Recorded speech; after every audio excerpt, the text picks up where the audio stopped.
What's going on, y'all? Welcome to the Financial Seeds podcast, where we believe that financial freedom is built one conversation at a time. I'm your host, JimDre Westbrook, and every week we are here to empower families to go from striving to thriving by having smart, practical money talks. Today's episode, we are going to deal with the mind of money, aka the psychology of money.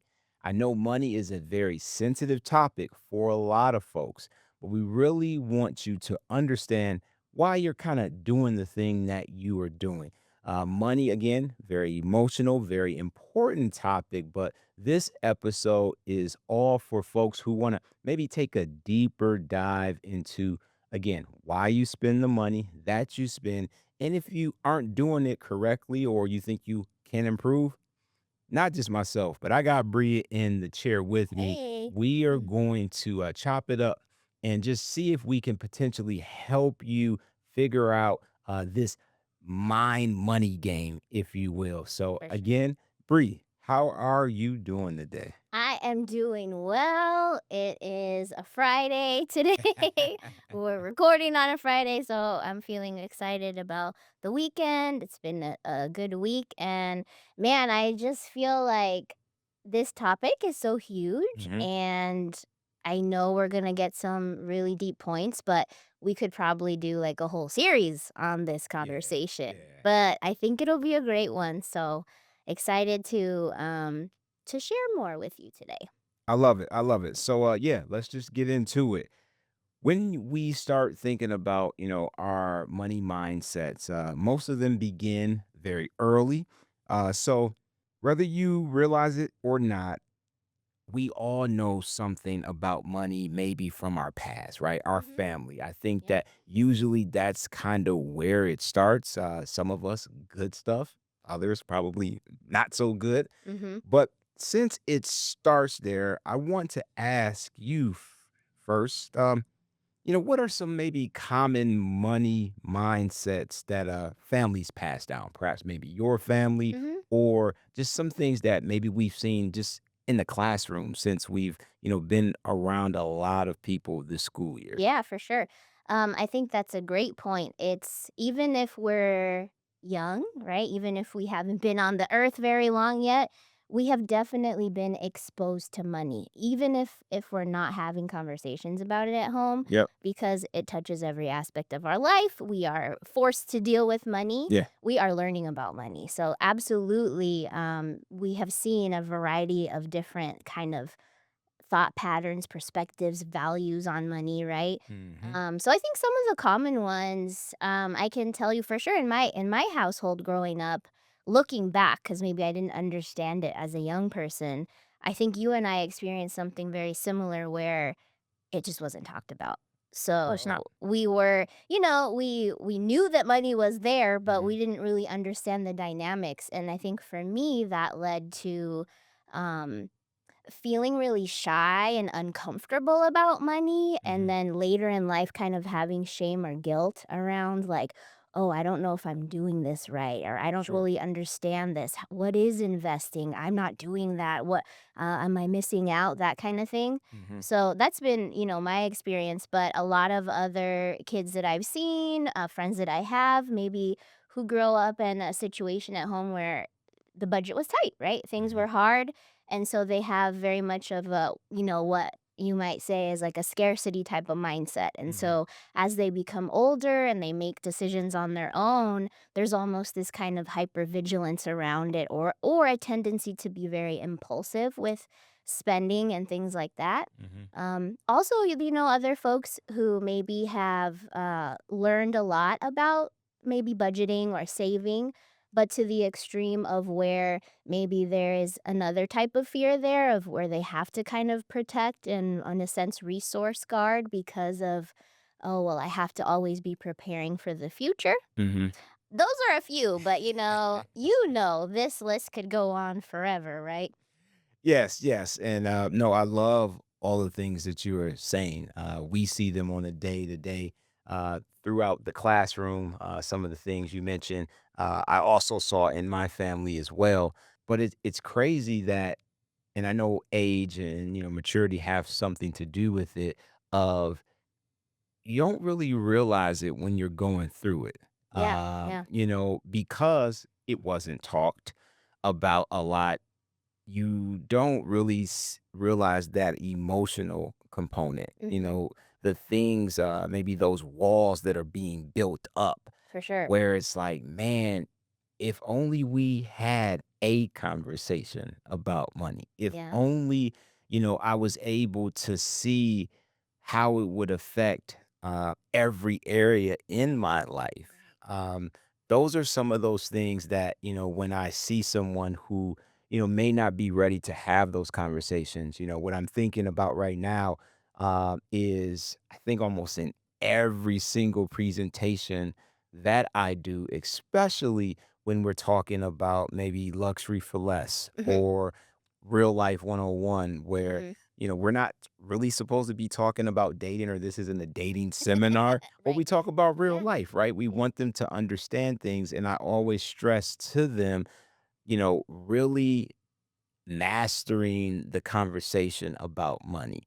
And I know it's a conversation that you're going to have for the rest of your life.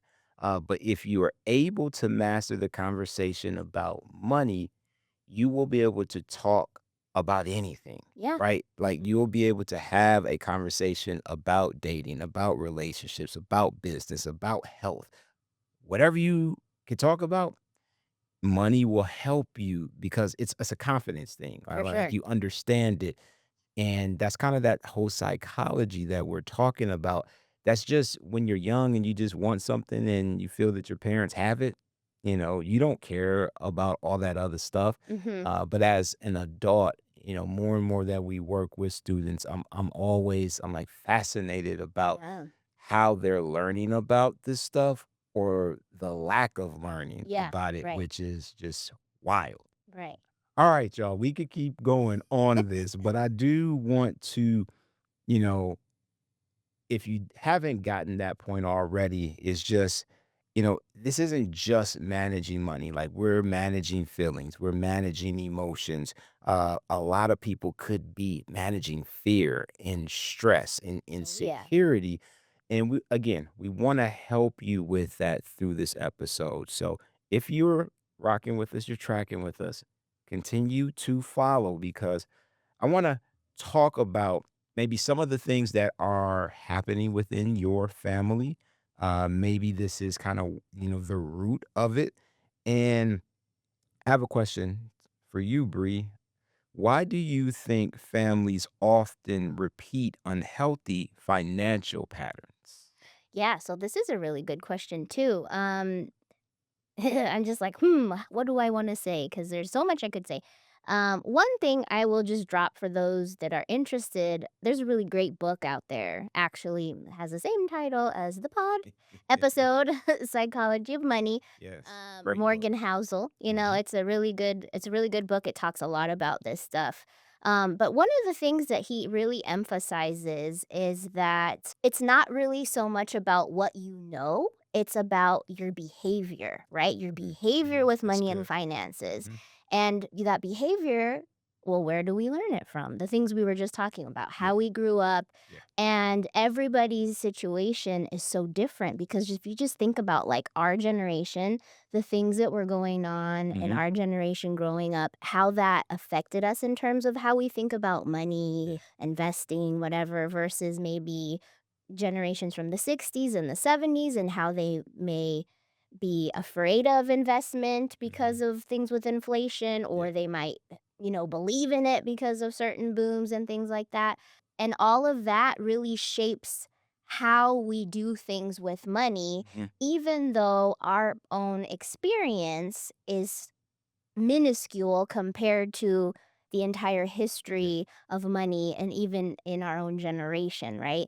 So he really talks about, he says something like, people do crazy things with money, but nobody's crazy.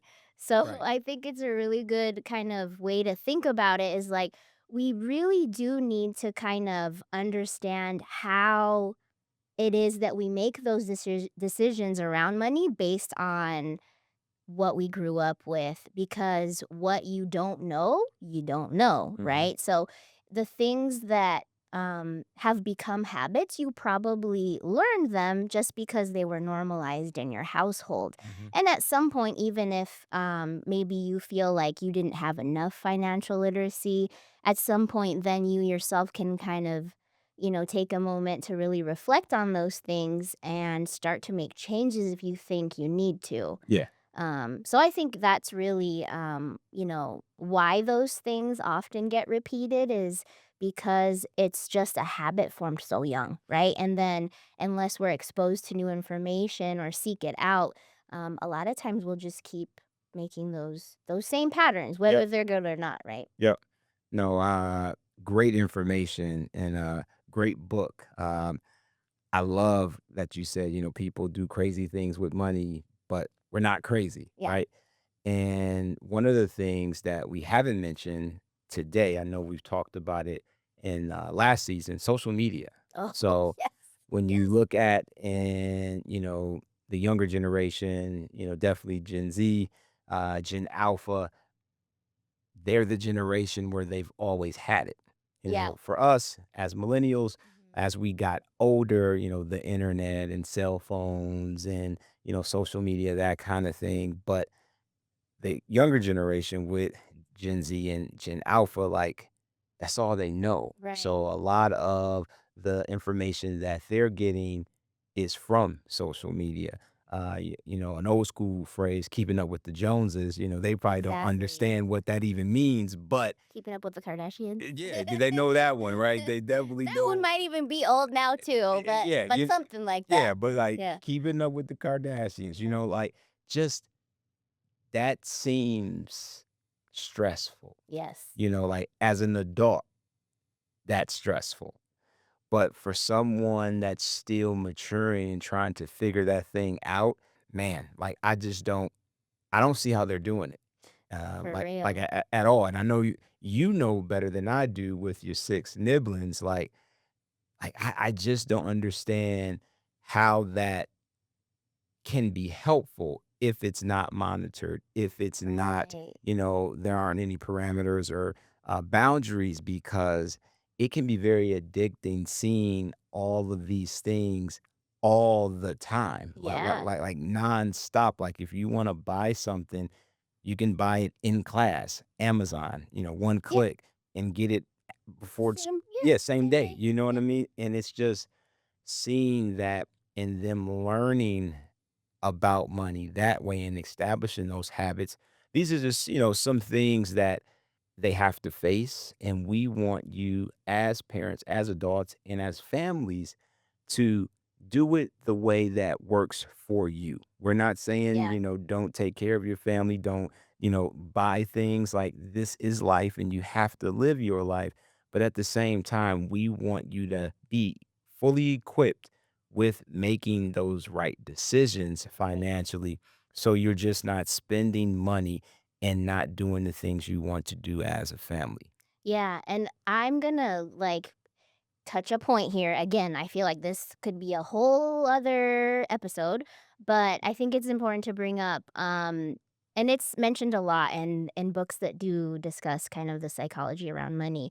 Um, Silent comparison, right? We're constantly Yep. comparing ourselves. And this is one of the biggest issues. One of the biggest challenges is that we kind of can't help it, especially when we think about that generation, right? That Mhm. has been raised with iPads, with Yep. phones and everything. Yep. Like, it's not their fault that they know what Kim Kardashian's mansion looks like, but Yeah. do we really need to know what Kim No. Kardashian's what kind of products she's using, how many times they may change their decor and Yeah. their cars? Yeah. And what does that do? That's silently, in a sense, telling you something about, Mhm. "Oh, I need to have this. I need to Yep. look a certain way. I Yep. need to," which is the other big part here that I also want to touch in terms of, unfortunately, we have a tendency as a society, as a world, to connect our value and our worth as a human with money, Yeah. finances, how much we have, how much we can show, right? Mhm. Oh, I can purchase these things, therefore I will look and feel a certain way and Mhm. present a certain way.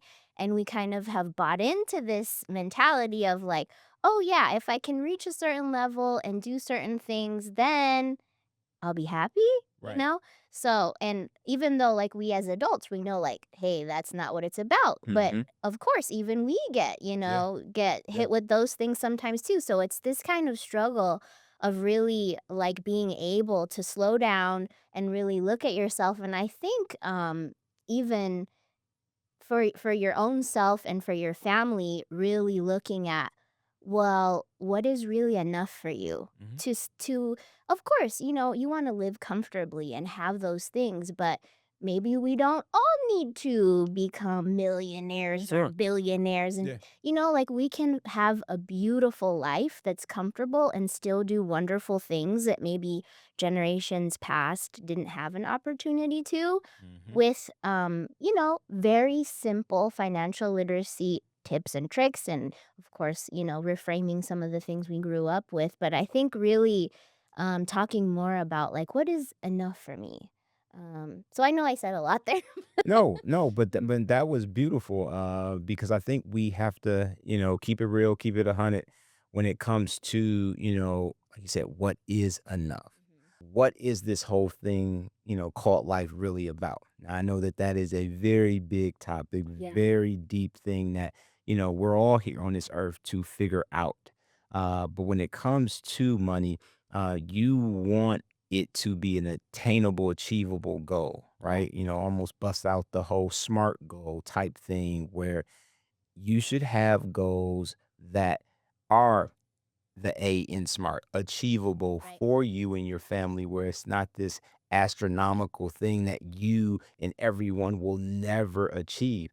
No, you're a team, you're in a unit, you're a tribe, and you should be able to achieve those goals together. So have honest conversations. Like, be straight up with yourself in the things that you want to achieve, but don't be too hard on yourself. Yes. This isn't about being perfect. We don't necessarily need you to have all the money in the world.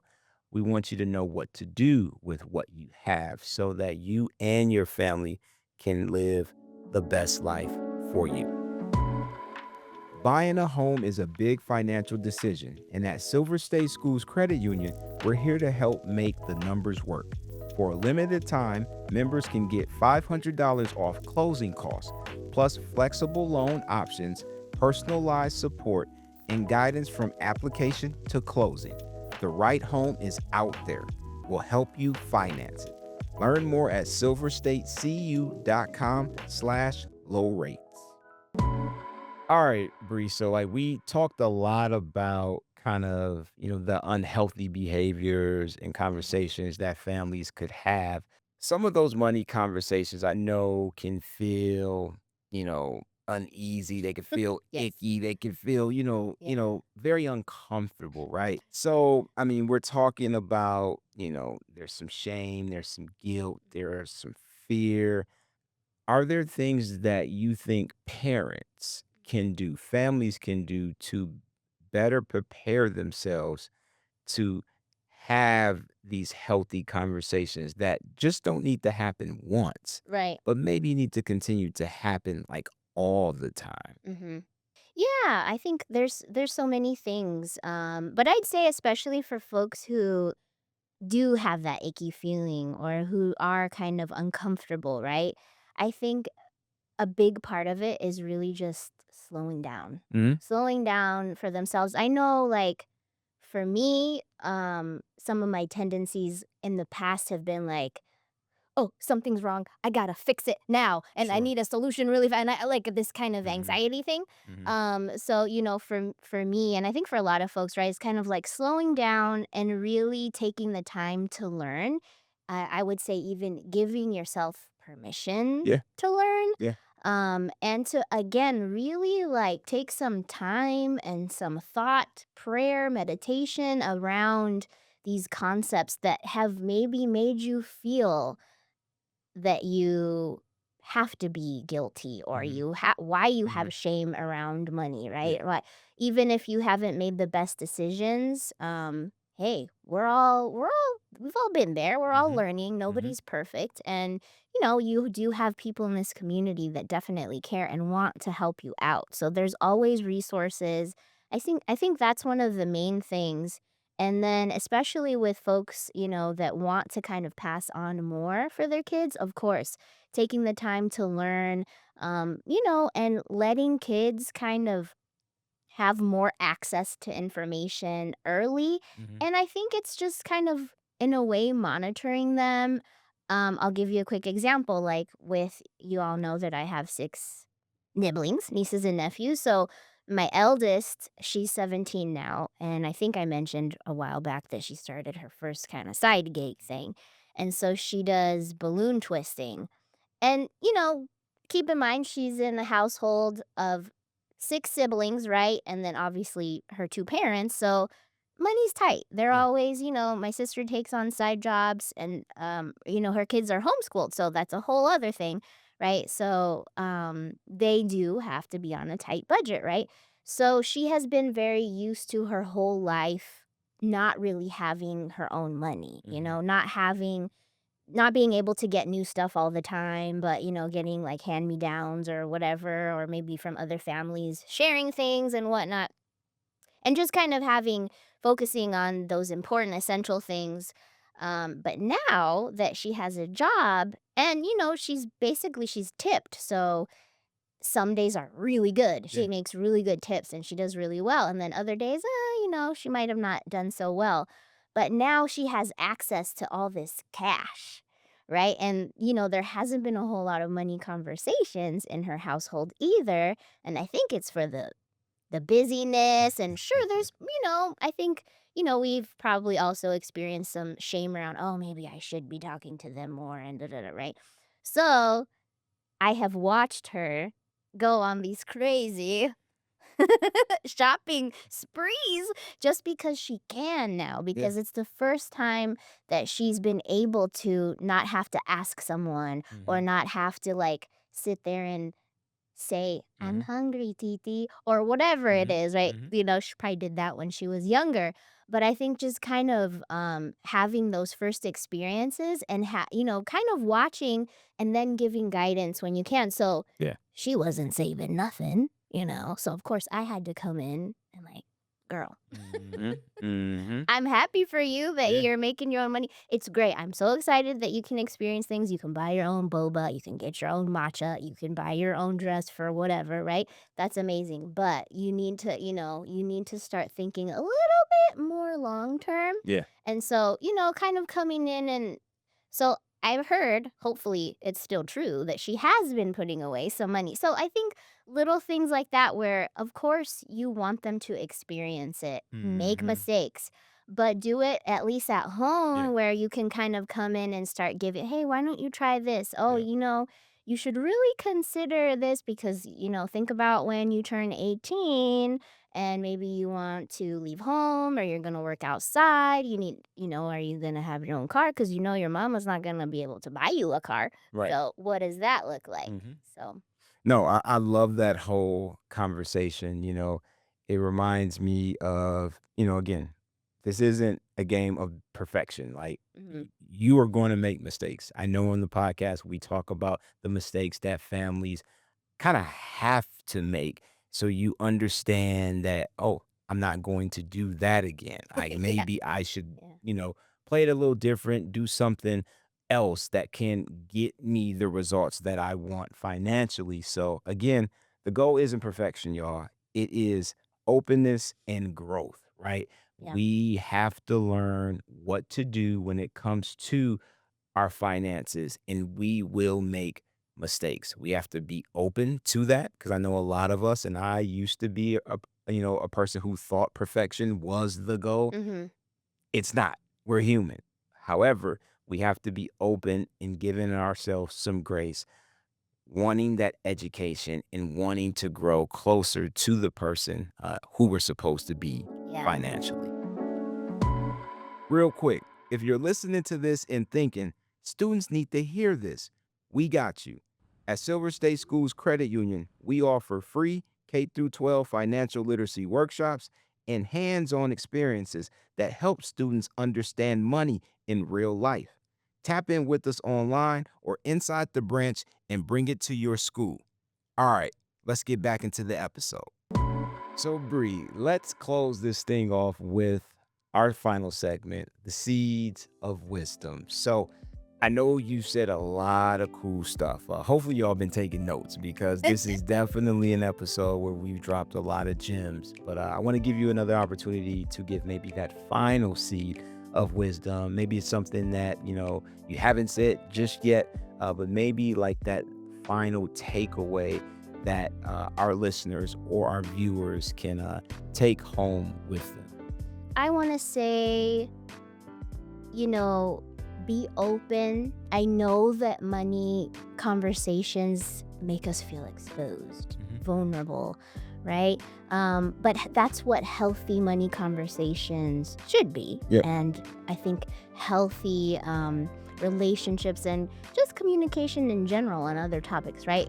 Gotta kind of expose a little bit of ourselves. But again, just reinforcing this concept of that, it doesn't tie to my value as a person, right? Even if I've made mistakes, even if I still don't get it, even if I didn't learn anything, right? It doesn't have anything to do with your value as a person. So really taking some time with that, and then again, giving yourself permission to learn, right? We're still learning. I'm still putting things into practice. I'm still not doing everything 100% the way I want to do with my finances, but I learn more every day. Every time I'm in a classroom, I think about things differently.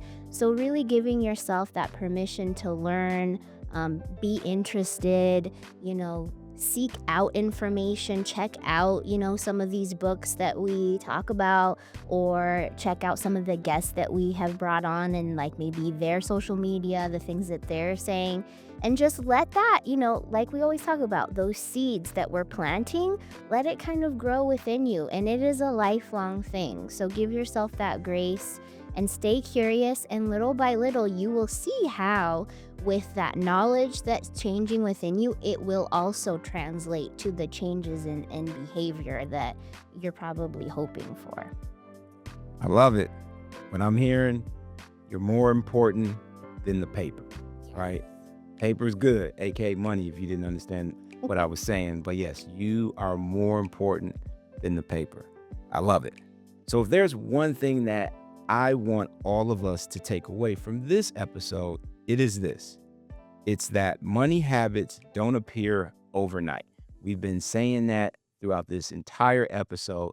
This is a lifelong lesson. So they're going to happen over time, through experience, through emotions, and just through what we see every single day and put into practice.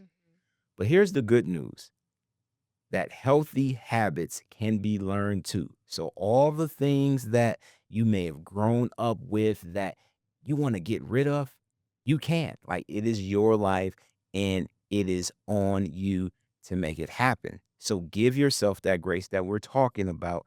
Be willing to grow and start having those conversations that truly matter and will change your life financially. All right, y'all. It's been a great episode. I know Bri and I have kind of talked your heads off throughout this episode, but I mean, that's what a podcast is, right? We're supposed to chop it up. We want to normalize these financial literacy conversations. And before we wrap this thing up, shout out again The Psychology of Money, and also his latest book, The Art of Spending Money. So we want to always try to give you some resources. I know we give a lot of information during the pod, but we wanted to definitely give you those two books just in case you want to dig a little deeper and read them for yourself. All right, Bri, I appreciate you rocking with us this entire episode. For everyone out there, you already know we want you to like, comment, subscribe, and share this podcast. We really enjoy and love what we're doing here at the Financial Seeds Podcast, but we need your help. Review us, 5-star. You already know. Please do that and support us. If you are on social media, please follow us on all our social media accounts. And tell everybody you know. Tell everybody you know. This is your favorite podcast. All right, y'all. Until next time, my name is JimDre. That's Bri, and we will see y'all next week. Keep planting those seeds. Peace.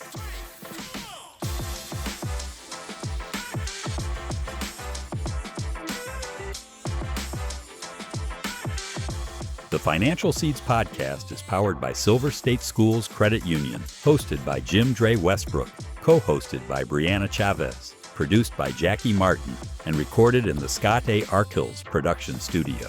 The Financial Seeds podcast is for informational and educational purposes only and is not intended as financial, legal, or tax advice. All opinions expressed are those of the hosts and guests and do not necessarily reflect the views of Silver State Schools Credit Union.